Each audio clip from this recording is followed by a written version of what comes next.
eu quero abrir aqui a notícia que saiu no Poder 360 e está no Paulo Figueiredo Show também, que é a seguinte. Quem defende o STF pode ser barrado ao entrar no Brasil, diz a Polícia Federal. O delegado Rodrigo de Mello Teixeira falou em comissão no Senado sobre o caso em que o jornalista português Sérgio Tavares foi interrogado e retido por 4 horas em Guarulhos, quando chegou ao país para acompanhar o ato de Bolsonaro em 25 de fevereiro. A PF também não esclareceu por que disse que o visto de trabalho era necessário se a norma brasileira não exige visto nesses casos. Desculpinha de quinta categoria desses picaretas. O diretor da Polícia Administrativa da PF, o delegado Rodrigo de Mello Teixeira, declarou à Comissão de Segurança Pública no Senado na terça-feira, e foi um desastre, uma coisa horrorosa. O cara é muito ruim. Que quem faz ataque à honra de ministros do STF e critica as urnas eletrônicas pode estar sujeito a ser interrogado ao tentar entrar no Brasil. Esse foi o caso do jornalista português Sérgio Tavares, que veio ao país em 25 de fevereiro para acompanhar o Bolsonaro e tal, e a gente recebeu ele aqui. Eu vou fazer justiça, eu vou colocar a fala do diretor administrativo, do diretor da Polícia Administrativa da Polícia Federal, o Rodrigo de Mello Teixeira. Ouçam aqui a fala dele. No caso específico, não tem nenhuma ferramenta de investigação política de ninguém. No caso específico, acompanhando em fontes abertas, a gente chama de fontes abertas, internet. Ou seja, está assumindo aí que a Polícia Federal, a Gestapo, fica vasculhando a internet dos outros para ver quem são os críticos do Supremo Tribunal Federal. Só queria registrar aqui rapidamente essa confissão de culpa que por si só já deveria derrubar toda a Polícia Federal. Mas vamos embora. YouTube, Instagram, qualquer fonte aberta, tem N manifestações desse senhor Sérgio Tavares que nós não entramos na manifestação política, deixando bem claro para o senhor, a manifestação política, ideológica é um direito dele e de qualquer outro cidadão. É um direito dele, desde que não seja falando mal. Então, na democracia que, graças a Deus, nós vivemos aqui no Brasil. Eu não sei se esse cara, ele escuta a merda que ele acabou de falar.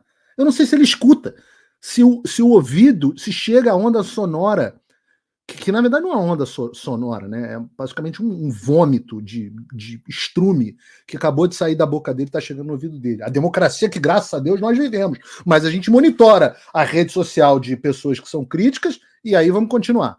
Mas tem manifestações que eu diria que beiram um aspecto criminal ou que beiram um aspecto criminal. Alguma questão ali que flerta com a criminalidade. Flerta com a criminalidade. O que cacete é isso?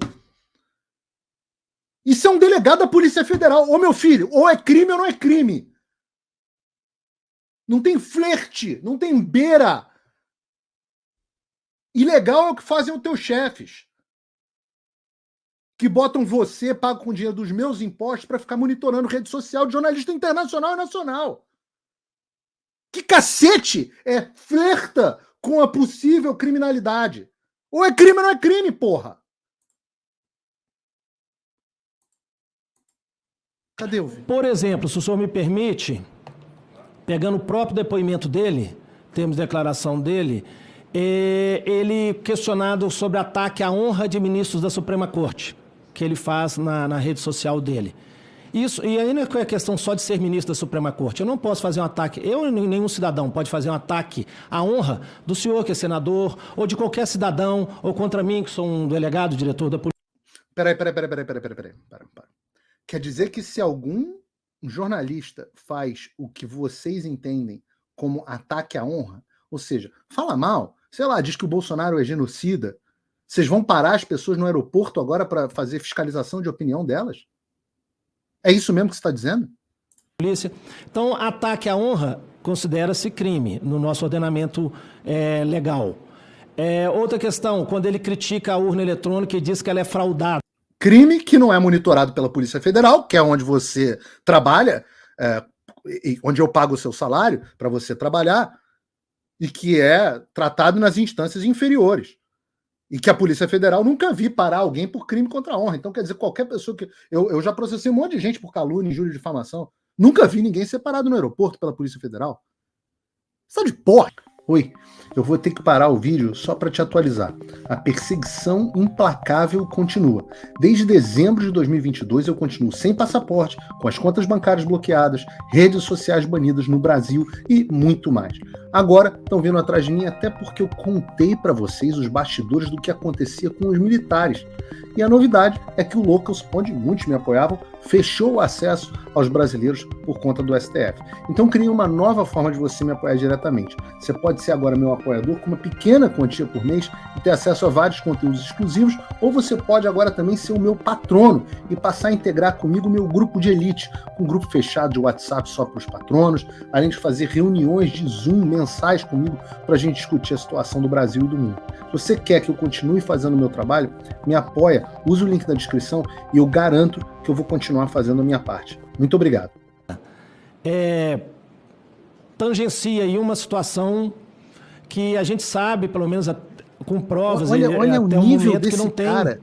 nenhuma legalidade nesse procedimento, e ele critica.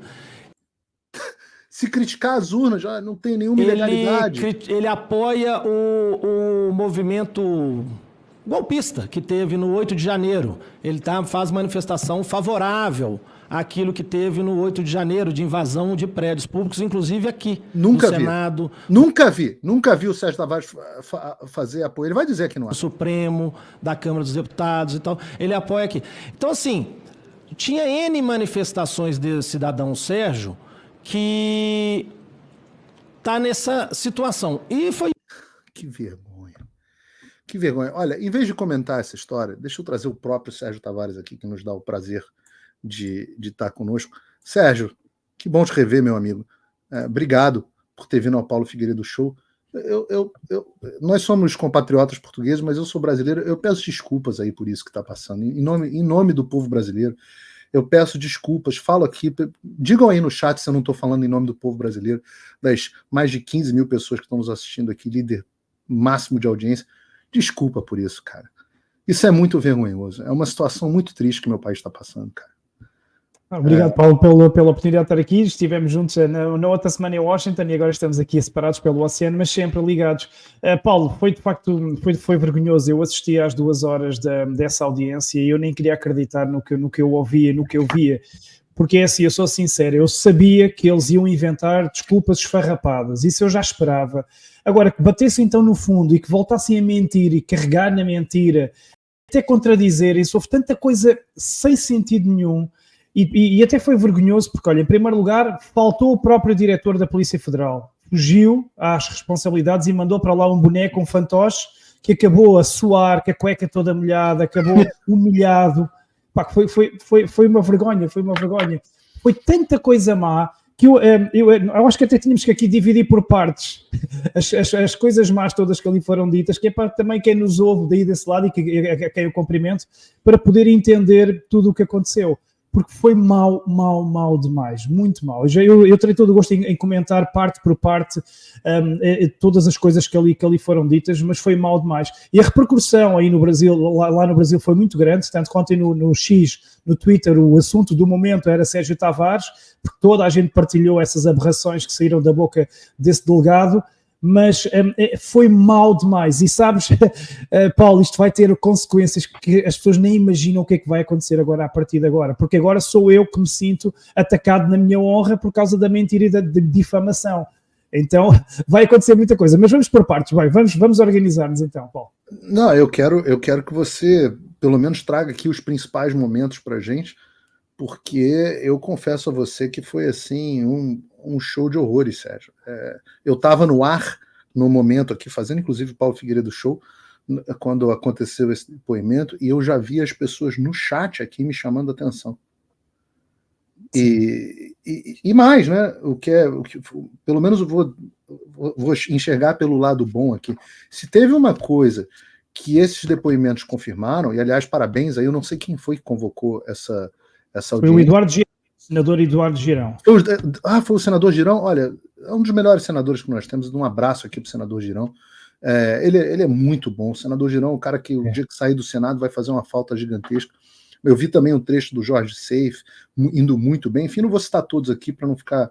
Mas o lado positivo dessa história, além de expor a vergonha que se tornou a Polícia Federal, ela expôs também que toda aquela história que você trouxe aqui no Paulo Figueiredo Show, ela era absolutamente verídica, que a sua Confirmaram. você reportou os fatos e até o próprio diretor confirmou. Aí é que está, eles confirmaram a primeira mentira, que foi o comunicado da Polícia Federal logo no dia 25 de fevereiro, em que eles disseram que tinham feito apenas um procedimento padrão para confirmar se eu tinha visto. Ora, esse boneco que lá esteve nessa audiência confirmou que afinal não houve, mas é um interrogatório com perguntas políticas. E porquê? Porque eu estava no sistema de alerta por causa das minhas opiniões. E no próprio documento, como eu tinha dito também logo nessa altura, não mencionava visto. Eles nunca me questionaram nada sobre o visto. Portanto, ele confirmou essa mentira. Mas depois vieram mais mentiras. Mas antes da grande mentira, e houve aí uma então que foi flagrante, essas contradições, em que ele diz que, primeiro, que as minhas opiniões flertam o crime, tangenciam o crime. Onde é que já se viu alguém dizer isto? Flerta ao crime. Mas depois... Eu nunca vi isso na minha vida. Nunca vi. Eu também nunca não. Vi mas depois... um policial dizer, não, tangencia até possivelmente um crime. Isso eu nunca tinha visto. É como o crime do futuro, exatamente. Eu já tinha ouvido assim... configura, em tese, crime tal. Isso eu já tinha ouvido. Exatamente. Inicialmente tangencia e flerta com crime. O que é flertar com crime? Escolhendo por crime e fala assim, crime. É isso, é flertar. Mas depois questionado pelos senadores, então, mas espera aí, então ele flertava ao crime, mas ele está em algum inquérito, ele está indiciado em alguma coisa, ele está investigado, porque se flerta ao crime, claro, ele tem que estar já aí, já tem... Não, ele não está em nada, ele foi só a uma entrevista. Uma entrevista. Essa da entrevista, a gente lá vai. E você então... viu o chefão ou não? Quem? Eu não sei como é que chama em Portugal, talvez o chefão, o filme do Mário Puzo, em inglês é Godfather. Não vi. Godfather, sim. O nome dos filmes em Portugal geralmente é muito engraçado pra gente do Brasil. Mas The Godfather, né? É igual. Godfather tem uma oferta, eu vou fazer a ele uma oferta que ele não pode recusar. Que é quando o mafioso te chama para uma reunião, que é uma reunião de ameaça mesmo. Sim, então, é um convite. Um convite para uma oferta que você não podia recusar. Exatamente. Mas foi também a confirmação de que eles monitorizam mesmo as pessoas de direita e que têm opiniões divergentes. Agora, o que eu não pensava é que ele fosse confirmar que o fizessem um cidadão europeu, português. Ou seja, eles até os portugueses. Mas eu sei porque é que o fazem. Foi desde a minha entrevista ao Jair Bolsonaro, que bateu todos os recordes aqui na Europa, e a partir daí entrei no alerta, no tal alerta. Mas eu gostei depois que o Sérgio Moro questionou então lá o Rodrigo e disse, então, sendo assim, todos os jornalistas do mundo, de todos os países que questionarem alguma coisa no Brasil vão ter que estar nesse alerta e vão ter que ir todos à entrevista no aeroporto. E, obviamente, ele não teve resposta para isso, porque isso era ridículo. Não faz sentido nenhum. E, aliás... Em tese, desculpa te interromper, mas em tese, não é nem só não é só críticos ao governo brasileiro, porque ele diz que é contra qualquer pessoa. Contra qualquer pessoa. Então, quem criticava Bolsonaro e chamava genocida, todos nunca poderiam deixar nenhum aeroporto do Brasil sair à salinha, sair à entrevista. Portanto, foi uma série de contradições, mas umas coisas completamente ridículas. E que a principal de todas, então, para mim, foi assumirem que monitorizam as minhas redes, mas a principal de todas, a maior de todas, foi quando ele diz, então, que afirmou que eu apoio atos golpistas. E aí, então, foi o tiro. Aí ele teve o tiro na cabeça. Nem foi um tiro no pé, foi um tiro na cabeça. Porque foi logo apertado pelos senadores que disseram, golpistas? Então, mas Gilmar Mendes ainda ontem confirmou que não houve golpe nenhum. Você está a tomar um lado. E ele, a partir daí, ele não usou mais essa expressão. Ele ficou com medo. E depois ele foi apertado pelo senador, acho que é o senador Martinho, que lhe fez várias perguntas e disse, então, mas você diz que ele apoia atos golpistas? É que nunca ninguém o viu a apoiar quebradeira nem depredação. Você tem aí as provas de que ele apoia atos golpistas? Não trouxe, não tenho aqui, mas faça um requerimento que eu mostro. Ele nunca vai encontrar, Paulo, não há. A única coisa que eu fiz do 8 de janeiro foi denunciar a cilada, denunciar os infiltrados, denunciar apagarem as imagens, denunciar a farsa toda. Agora, eu apoiar depredação, nem pensar, nem eu, nem ninguém de bem, nem tu, nem ninguém. Esse foi o grande tiro no pé, essa foi a grande mentira que vai ter que ser desmentida. E então o que é que eu já fiz? Eu já pedi ao senador Eduardo Girão para ele convocar, se possível, uma audiência no Senado com a minha presença e com a da Polícia Federal, que é para eu me defender em tempo real. Portanto, eu estou disposto a ir ao Senado mostrar o meu lado da versão. Mas, além disso, há outras coisas que ainda vão acontecer grandiosas que têm a ver com a entrevista. mas já lá vamos. Então, fica aqui este ponto, é que eu, então, estou no alerta, Paulo Figueiredo está no alerta, e outra questão que me acusaram é que um dos crimes que eu também cometi foi que porque eu entrevistei alguém que está no alerta, nomeadamente o Alan dos Santos. Portanto, toda a gente que tenha estado com o Alan dos Santos, pela lógica, vai ter que ir para o alerta, vai ter que ir à salinha, vai ter que ir à entrevista. Isto é tudo tão ridículo, mundo, eu nem acredito que é uma potência chamada Brasil, do tamanho de um continente. É impossível, é difícil de acreditar, Paulo.